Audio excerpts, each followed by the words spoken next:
Hi guys, hope you're doing well. This is Ryan Jacobson Weather. Hopefully your Wednesday's off to a great start.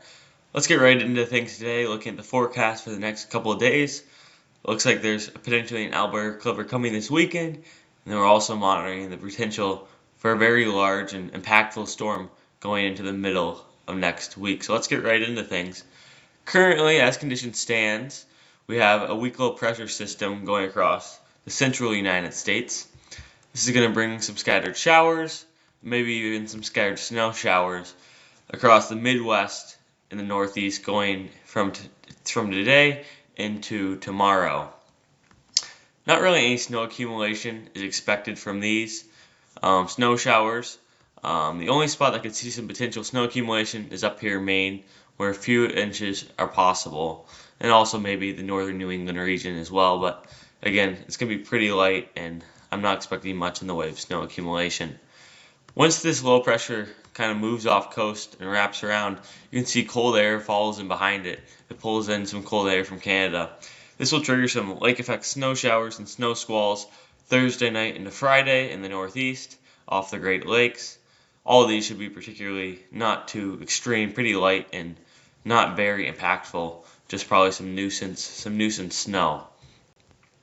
This is where things get a little bit more interesting going into Friday morning. You can see here's another clipper coming down from Canada. This one's an Alberta clipper. A little bit stronger, 990 millibar low pressure system. And it's continued to track further and further north, basically with each model run. Now you have the low pressure almost, at the UP of Michigan, Wisconsin border now. And this is going to move south and most likely bring some rain showers and some mixing precipitation across the Northeast.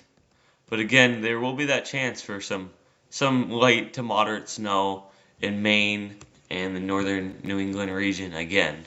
And I'll show the snowfall totals here in a couple of minutes, but some of it could add up, and we could see up to 6 or 7 inches from both of these systems in those areas.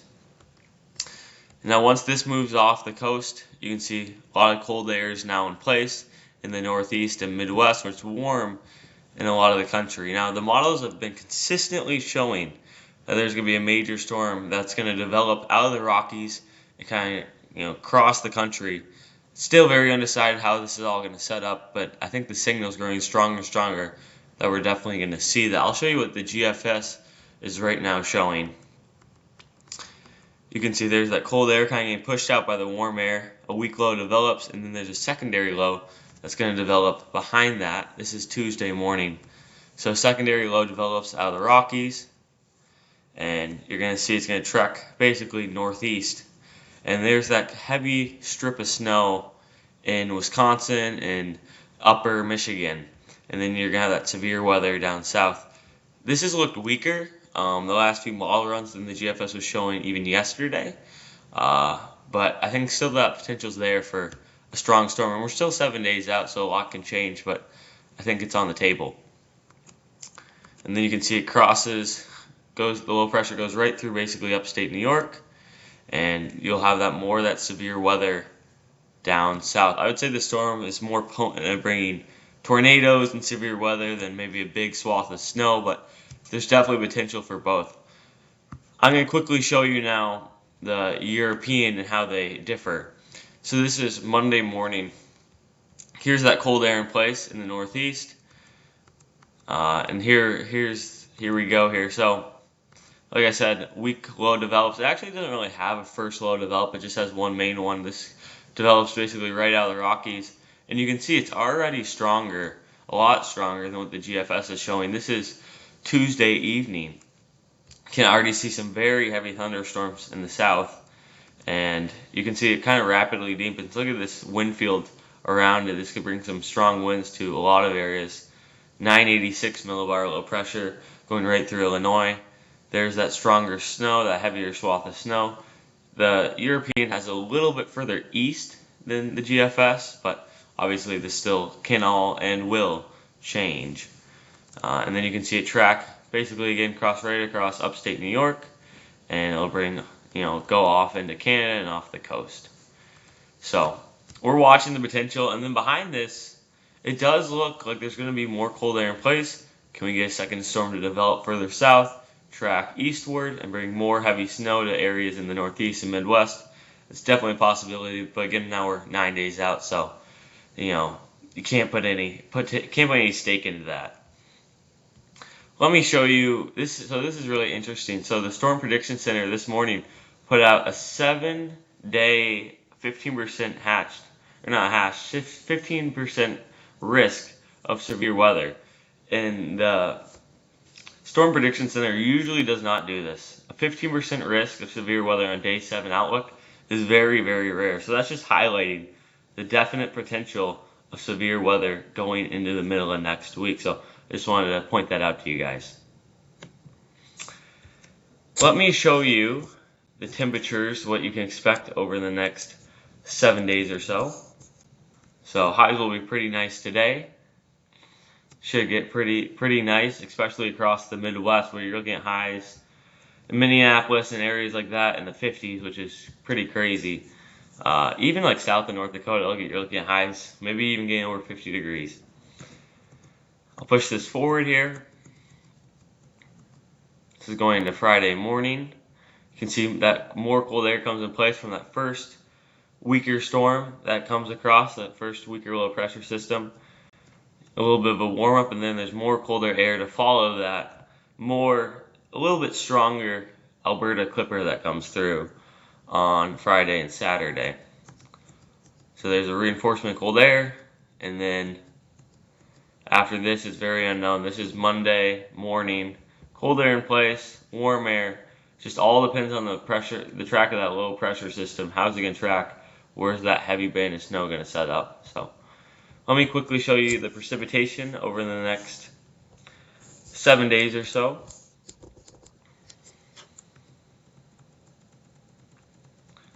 So there's that first weaker low pressure system today going to tomorrow, and then there's that Alberta Clipper coming south on Friday and Saturday. So this is Sunday afternoon, and look at this. Most of the country is high and dry. The only place that's really going to see precipitation is going to be in the Northeast and portions of the Midwest, but not even a lot of precipitation is expected. Maybe up to an inch or so of precipitation between these two, with both of these two storms, but not really much expected. It's supposed to be a pretty pleasant day, pretty pleasant week across most of the United States these upcoming 5 days or so.